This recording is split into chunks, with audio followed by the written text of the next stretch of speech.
Related activity చేసుకుంటారు. ఎలాంటి భావంతో చేసుకోవడం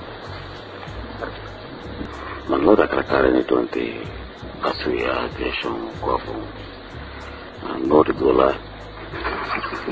ఇటువంటి దుర్గుణాలు ఎన్నో ఉన్నాయి. వీటన్నిటిని కూడా మామూలుగా మనకు తెలియవు. బయట ఉండేటప్పుడు మనకు సంబంధించినటువంటి యాక్టివిటీస్ చేసుకునేటప్పుడు అవి న్యాయం అనిపిస్తుంటాయి.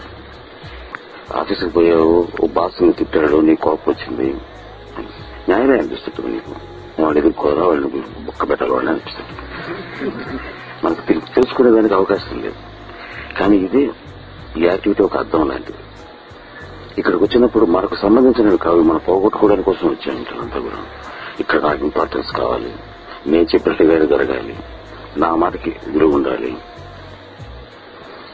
వీటన్ని పోగొట్టుకోగానే మనలో మనం యాక్టివిటీ చేస్తుంటే మనలో బయటపడుతుంది. మనం లేవనుకుంటుంటాం ఇవన్నీ. కాబట్టి ఈ వీటిని మనం దాంట్లో చూసుకొని వాటిని పోగొట్టుకునే దానికి ఒక సాధనం లాంటిది. మనల్ని మనం బాగు చేసుకునేదానికి, మనకు హెల్ప్ చేసుకునేదానికి, బాబాతో మనం ఏ రకంగానూ లింక్ చేసుకునేదానికి. రుణానుబంధం ఆయన చెప్పినట్టు మనకు ఆయనకు ఉండేటువంటి సంబంధం ఏంటో రుణానుబంధం. ఆయనకి సంబంధించినటువంటి ధ్యాసలో ఉంటూ, సాయి ఊసులో, సాయి ధ్యాసలో ఉంటూ ఆయనకి సంబంధించిన మనం చేయటం ద్వారా మనకు రుణానుబంధం జరుగుతుంది. బాబాతో రుణానుబంధాన్ని పెంచుకుంటూ ఉండేదానికి అదొక మార్గం. ఆ పెంచుకోవటం ద్వారా మనకు హెల్ప్ అవుతుంది.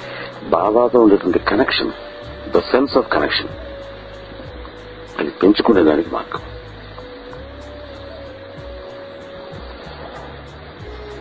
నేను బాబాకి దగ్గరున్నాను, బాబాకి సంబంధించినటువంటి వాడిని, ఆ ఐడెంటిటీ, ఆ సెన్స్ ఆఫ్ ఐడెంటిటీ, ఆ ఈమెయిల్ ఐడి రాసినప్పుడు ఏం చేయాలి, రాస్తాను రాసినప్పుడు an entity, we have our Sai identity. ఆ ఐడెంటిటీ పెంచుకునేదానికి మార్గం అది. ఈ చేస్తునేటప్పుడు ఇవన్నీ వస్తున్నాయి లేదని ఎప్పటికప్పుడు చూసుకుంటూ ఉండాలి మనం. అది నిజంగా నాతో సేవలో ఉండేటువంటి భాగం. అది చూసుకోకపోతే మరపడిపోతాం. అది యాక్టివిటీ కాకుండా పోతుంది, అది బాబా యాక్టివిటీ కాకుండా పోతుంది. మీరు బాబా యాక్టివిటీ అనుకుంటుంటారు కానీ అది కాదు. అనుక్షణం అలా చేయగలిగితే సాధన అవుతుంది. మనం ఎందుకోసం వచ్చాం, ఏం సాధించడానికి కోసం వచ్చాం, అసలు ఎందుకు చేయాలి ఇవన్నీ అనే విషయాన్ని మొత్తం, ఆ ప్రశ్నలకు సమాధానాలు మాత్రం ఇప్పుడు మర్చిపోబోతున్నాం. మిమ్మల్ని మీరు ఉద్ధరించుకోవడానికి కోసం ఇక్కడికి వచ్చారు. ఎవరిని ఉద్ధరించడానికి కాదు, ఎవరికి సహాయం చేయడానికి కాదు. భావం ఎలా ఉండాలి, రోజు మనం చదువుకునేటువంటి ఆరతిలో ఉండేటువంటి భావం ఉండాలి. అపనామ సిరిక జాడు గను హై. నేను ఆరతి పుస్తకం రాసిన అర్థం ప్రకారంగా మన ఇంట్లో మనకి అన్నిటికంటే చాలా నీచమైనటువంటిది ఏది, చిప్పు కట్టే. చిమ్మేసేసి మూల పారేస్తాం, దాని తాకం కూడా తాకం ఎవరం. అది అంటరాంది అనమాట ఇంట్లో. సొసైటీలో ఎట్లాగైతే ఆ రోజుల్లో ఉండేదానిక ఈ రోజుల్లో కొంతమంది దౌర్భాగ్యంగా ఉండేదానికి అంటరాంతరం ఎట్లాగైతే ఉందో, ఒక రకంగా చెప్పంటే ఆర్టికల్స్ అది అంటరాని ఆర్టికల్. అది చిన్న దూరంగా పారేస్తాం, ఎవరు తాకం కూడా తాకడకండి. అందరి యొక్క చెత్త గుర్తు చేసేటువంటిది, అన్నిటికంటే నీచేటువంటి ఒక టైప్ ఆఫ్ అంటే it is a scavenging thing అనమాట. అది నేను మాట్లాడాను భావం. నీ సేవకుల్ని, నీ భక్తుల్ని అని అంటలా మూల పారేస్తారు తీసి. అట్ట మనం మూల పారేసినా నాకు అదే సంతోషం. ఎందుకని, ఏ మూల ఉన్నాం మనం, ద్వారకామాయిలో ఉన్నాం. అది అక్కడ ఉండే ఇంపార్టెన్స్. ద్వారకామాయిలో ఉండే చీపురు ప్రపంచంలో ఉండేటువంటి ఏదో పెద్ద కంట్రీ ఒక ప్రెసిడెంట్ కంటే గొప్పది.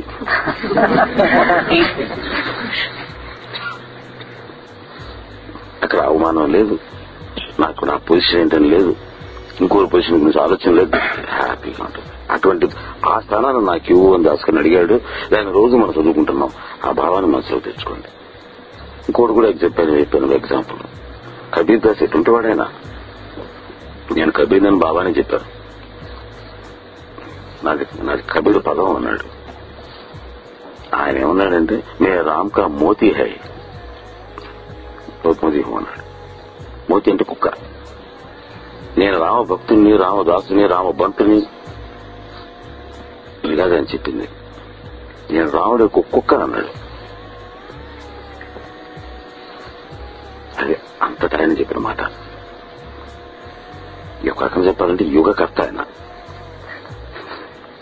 ఈ ఆధ్యాత్మిక యుగానికి ఆద్యుడు, father of modern Indian spirituality Kabir అంటే. ఏమన్నాడు యేసు ప్రభు, ఎవడైతే నేను నెంబర్ 1 అనుకున్నాడో వాడు లాస్ట్ లో ఉంటాడు రా, ఎవడైతే నేను లాస్ట్ అనుకున్నాడో వాడు ఎప్పుడు కూడా భగవంతుడి పీఠం దగ్గర ముందుంటాడు అన్నాడు. అక్కడ ఉద్దేశం ఏమిటంటే మన ప్రివిలేజెస్ కోసం పాకులాడకుండా పోవడం. కాబట్టి గ్రాట్యుటీలు ఇవి రానివ్వకండి. మానవాలు లేవు మనకు అక్కడ గుజరాత్, అవి పోగొట్టుకోవడానికే మనం వచ్చింది.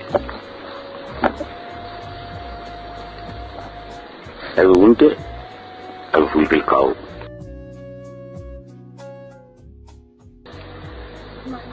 చెడు లక్షణాలు కొన్ని తెలుస్తూ ఉంటాయి మన ద్వారా చిన్నప్పటి నుంచి వచ్చి మనకు తెలుసు. అందరిలోనూ ఉన్నాయి అంటే అవమానపడాల్సిన అవసరం ఏమీ లేదు. ఎప్పుడు అవమానపడాలంటే మనలో ఈ దుర్గుణాలు లేవని కూడా అవమానపడాలి. ఉండే గుణాలు మనం పోగొట్టుకోవడానికి ప్రయత్నించడానికి అవమానపడాల్సిన అవసరం లేదు. అందుకోసమే ఇక్కడికి వచ్చింది. హాస్పిటల్కి వచ్చి డాక్టర్ దగ్గర నాకేం రోగం లేదు, నేను నీకు రోగం చెప్తే కదా నీకు బాగా అయ్యేది. ఇక్కడికి రాగానే ఏంటంటే నాకేం లేదండి, నేను చాలా బాగున్నానండి, నేను ఎంత భక్తునండి, నాకెంత ప్రేమ ఉందండి, నాకు అసలు నాకైతే పదంలోనే ఉన్నానండి, నాకు మీరు తప్పితే నాకు మనసులో ఇంకెవరు లేరండి, ఇంక ఎన్ని ఉంటే నా దగ్గర రావడం ఎందుకండి. ఇక్కడికి రాగానే చాలా పర్ఫెక్ట్ అనే విషయం నాకు ఇంత శ్రమ ప్రయత్నం చేస్తారు. మంచిదే కదా ఆయన పర్ఫెక్ట్ గా ఉన్నారు కదా, మీకేం మందు వస్తలేదు నేనంట. ఇక్కడికి వచ్చి డాక్టర్ దగ్గరికి వచ్చి జబ్బు చెప్పడానికి అవమానంగా ఫీల్ అవుతారు అనమాట.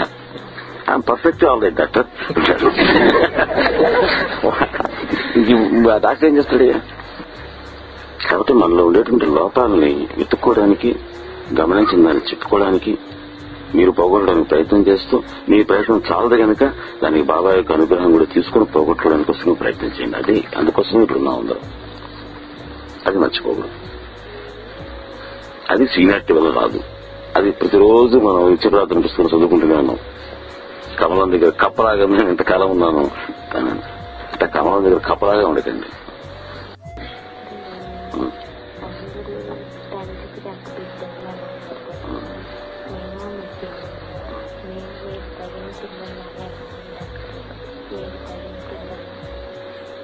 నిజంగా చెప్పాలంటే మీకు తెలుసు మా ఎలా ఉండాలో,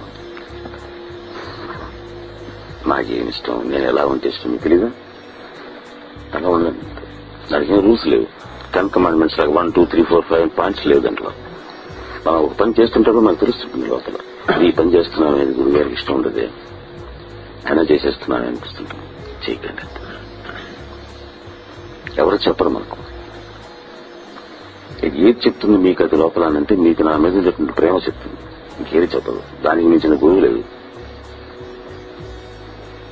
మనం నడిపించేటువంటిది ప్రేమే.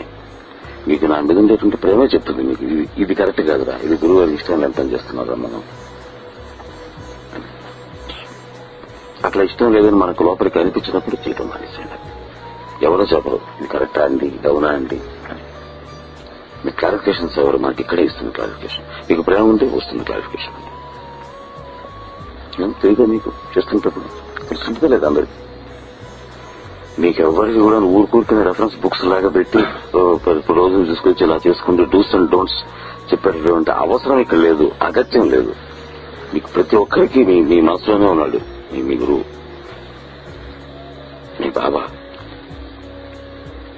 మీకు ఎప్పటికప్పుడు చెప్తూనే ఉన్నాడు. మీకు తెలియకపోతే ఎట్లా తెలియజేయాలో అట్లా తెలియజేయాలని కూడా నేను ప్రయత్నం చేస్తూనే ఉన్నా. మనందరం కూడా బాబాకి దగ్గర బిడ్డలు కావాలి అని, అందరూ బాగుండాలని.